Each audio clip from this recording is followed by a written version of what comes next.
Chèque? C'est chèque, non? Attends. Demba. Dans cette vidéo, on va parler de cet épisode très attendu. Demba, le beau gosse, est juste venu semer la pagaille dans le couple Aïda-Cheick. Avec lui dans les parages, aucune chance pour que notre couple mondial se remette ensemble. Si c'est la première fois que tu vois ma tête, surtout n'hésite pas à t'abonner. Sur cette chaîne, je parle des meilleures séries africaines. J'en fais des revues, j'analyse ces séries-là. Donc si ça t'intéresse, si tu adores la série Héritage et les séries africaines en général, surtout n'hésite pas à t'abonner et à activer la petite cloche pour ne pas rater la prochaine revue. Donc celle de l'épisode 32 de la série Héritage. Et bien sûr pour les anciens, pour les OG, je vous remercie beaucoup d'être toujours aussi nombreux à me suivre. On est aujourd'hui 150 000 abonnés. That's just crazy. Oh my God. Merci beaucoup à tous ceux qui me soutiennent depuis le début. Non mais Demba, on peut être le sable dans la tchéké des gens comme ça. Donc les deux hommes se connaissent. Moi qui pensais que Demba ne connaissait que Aïda, apparemment il est aussi l'ami de Cheick quoi. Vu qu'ils sont tous partis en France, je pense qu'ils se sont perdus de vue. D'où le quiproquo, d'où le fait qu'ils ne sachent pas qu'il y a quelque chose entre Aïda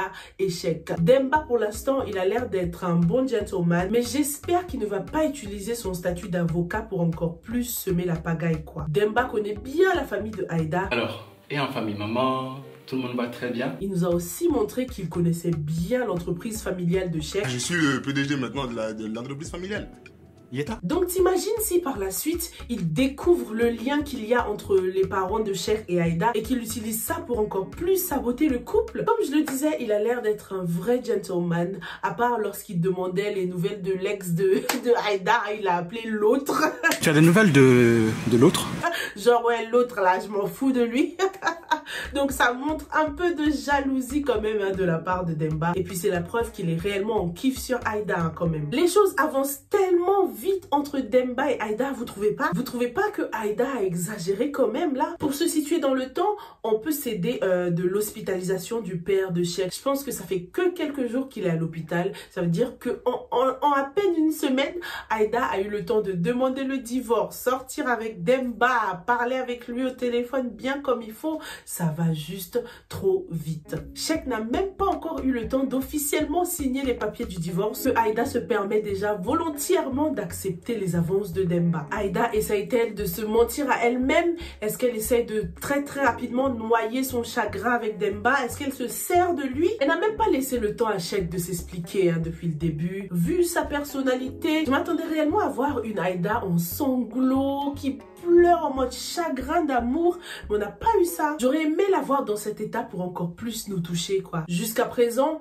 on a beaucoup vu la Aïda séductrice, coquette, mignonne. On a aussi vu la Aïda en colère, mais on n'a pas vu la Aïda en mode chagrin d'amour, alors que je suis sûre qu'au fond d'elle, Cher lui manque beaucoup quoi. Aïda, elle donne l'impression d'être beaucoup déçue et elle donne l'impression de jouer les fiers en ce moment. Et pourtant, on a envie de s'attacher encore plus à elle, ressentir le plein d'émotions, qu'elle nous fasse de la peine, mais il n'y a pas de peine en ce moment, au contraire, ses réactions sont plutôt incompréhensibles pour une femme qui vient de perdre l'amour de sa vie. Cheick, il ne mérite pas ça, c'est vraiment avec lui qu'on compatit en ce moment. Elle est mon amour.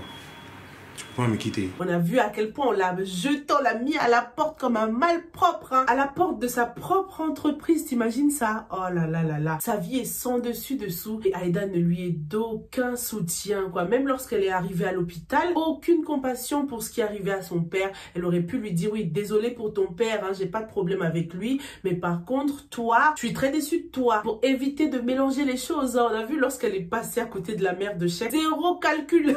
Aïda, elle abuse franchement.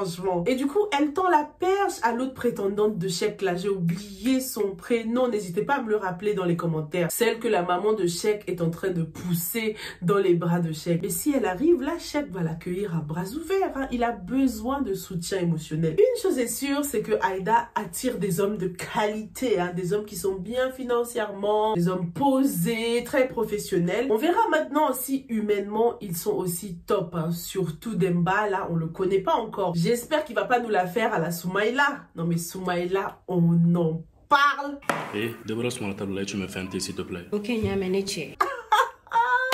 ça va de pire en pire les gars. Il est en train de changer Tima, mais petit à petit. Il lui a acheté des habits qui sont beaucoup plus adéquats selon lui pour une femme mariée. Il leur donne de ne plus l'appeler bébé ou je ne sais quoi là. Il faut l'appeler soit par son prénom ou bien... C'est tellement ridicule. Ah, j'ai pété un plomb. Ça c'est ma phobie, mon pire cauchemar. Un homme comme ça. Ah non, non. C'est le cauchemar de toutes les femmes, je pense. Soumaïla veut complètement effacer Tima. Il veut qu'elle devienne son ombre, carrément. J'aime bien le fait qu'à chaque fois qu'on nous les montre, on les voit seulement dans un coin de la maison pour symboliser la restriction. Le fait que Tima ne soit pas confortable, le fait qu'elle soit inconfortable, pas libre de ses mouvements. On l'a retrouvée donc à la maison, assise comme ça sur le canapé. Le truc qu'on n'a pas l'habitude de voir avec Tima. Jusqu'ici, elle a toujours été une femme active, qui avait une vie quoi, une bonne vie sociale et une vie professionnelle. Tima a sûrement déjà arrêté le travail au salon comme son mari le lui avait ordonné malheureusement. C'est tellement relou parce que Tima, elle ne le contredit pas du tout à son mari. Elle l'obéit,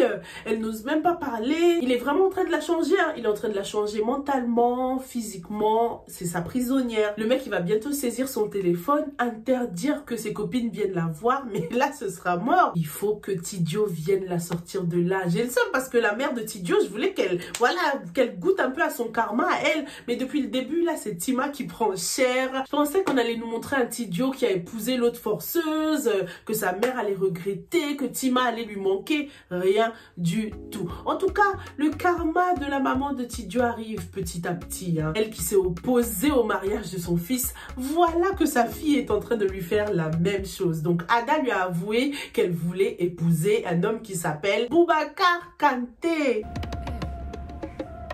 Un forgeron, le pire cauchemar de la maman. Elle s'est tout de suite opposée, bien sûr, et Ada n'a pas hésité à lui faire du chantage affectif en mode hey, je vais me suicider si tu veux pas que je l'épouse. En tout cas, Bouba et elle sont prêts à tout pour rester unis, puisqu'on découvre que Ada est enceinte. C'était leur plan, tomber enceinte, comme ça la famille elle peut rien dire et ils seront obligés de se marier. On verra si cette grossesse va convaincre la famille, mais franchement ça sent pas bon pour ces deux-là. Il y a trop de négativité autour d'eux en fait. Donc pendant la scène, lorsqu'on a mis Chèque dehors, les agents l'ont informé qu'il y avait un nouveau PDG maintenant dans l'entreprise. Malik doit être tellement content. Pendant que tout le monde est en stand-by, pendant que tout le monde pleure, que tout le monde souffre, la famille Kanté est en train de grimper les échelons en silence les gars. Oh my god. Vivement l'épisode prochain pour qu'on découvre la réaction de Cher lorsqu'il va découvrir que son oncle et son cousin l'ont trahi. Et surtout Modibo aussi, qu'est-ce qu'il va faire lorsqu'il va découvrir cette trahison? Oh là là, j'ai trop hâte. En ce moment, Safia reste au chevet de Mousse nuit et jour. Elle est tout le temps à l'hôpital pour lui tenir compagnie et essayer de lui remonter le moral. Je pense que juste, voilà, la vue de Safia lui fait du bien à Mousse. Il est très bavard en ce moment. En tout cas, j'espère qu'il apprécie réellement les sacrifices que Safia a fait pour lui. D'après ce qu'il disait, là, on dirait qu'il rejetait la faute encore une fois sur le papa de Safia. Il disait que maintenant qu'il est à l'hôpital, c'est sûr que le papa de Safia ne va même pas vouloir qu'il se marie. Comme si c'était la faute au papa qui se retrouve dans cette situation, alors que non, c'est ta faute Mousse. C'est comme si Mousse ne se rendait même pas compte de la gravité des choses quoi. C'est à cause de ses mauvaises décisions à lui qu'il est sur un lit d'hôpital aujourd'hui, mais Mousse ne s'en rend pas compte encore. Il passait limite pour un ingrat quoi. Dis-moi ce que t'en as pensé. En tout cas, nouvelle surprenante, Halima, la maman de Safia, est enceinte. Ah, je m'y attendais vraiment pas. Ils étaient super mignons et du coup, avec ce bébé qui arrive, le papa va un peu lâcher les baskets de Safia quoi. Elle va pouvoir être un peu plus libre, faire ses propres choix et pas faire ce que son père lui impose. Est-ce que l'option de partir en France pour les études est toujours d'actualité? Safia n'a jamais vraiment voulu quitter le pays, mais j'espère que cette grossesse ne causera pas des complications à la maman et que la maman va perdre la vie quoi. Je pense pas quand même. Je pense que le but de ce nouveau bébé, c'est déjà d'adoucir le papa un peu, lui qui a toujours été strict, autoritaire. Un bébé, ça change toujours une vie, tu vois, ça te rend plus doux,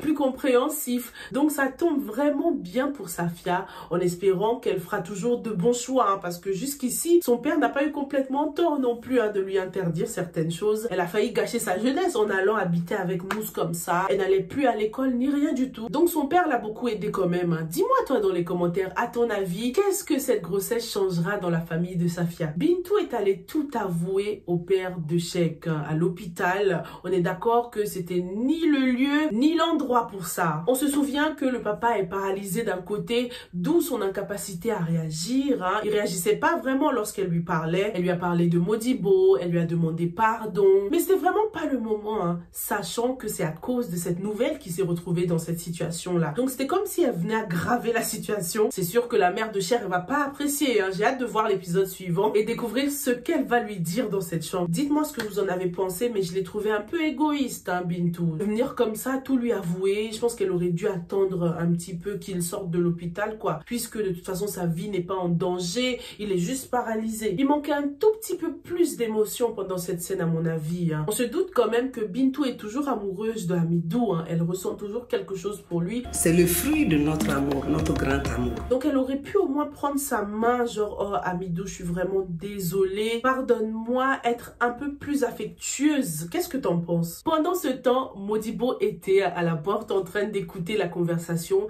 parce que lui, son but, c'est de découvrir la vérité. Hein. Qu'est-ce qui s'est réellement passé entre ses parents? Pourquoi est-ce que son père l'a rejeté? Il a envie de connaître la vérité, mais en se cachant comme ça derrière, comme un enfant là. Ça lui donnait vraiment des airs de poule mouillée, quoi. Moi qui pensais que, voilà, Modibo, c'était le mec qui vient de débarquer de l'étranger, qui avait beaucoup de charisme, beaucoup de personnalité. Il semblait plutôt timide, hein, à écouter à la porte comme ça. Surtout qu'il n'a pas hésité à s'enfuir lorsque la maman de Cheikh est arrivée. Pourtant, il était beaucoup plus audacieux, hein, quand il a avoué au papa qu'il était bel et bien son fils. Ne faites pas semblant. Je suis l'enfant que vous avez abandonné. C'est mon père.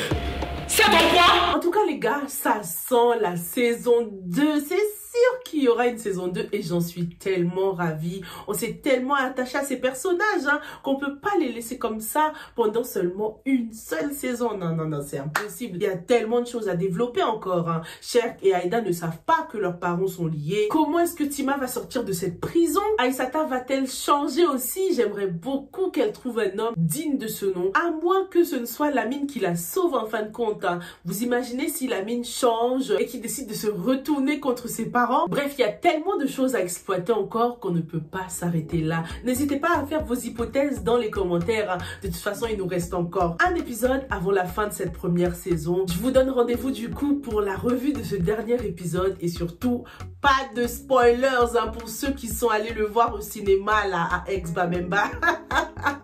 On veut pas de vous dans les commentaires, ok? Merci beaucoup d'avoir regardé cette revue et on se retrouve dans la prochaine. Stay safe and stay blessed. Bye!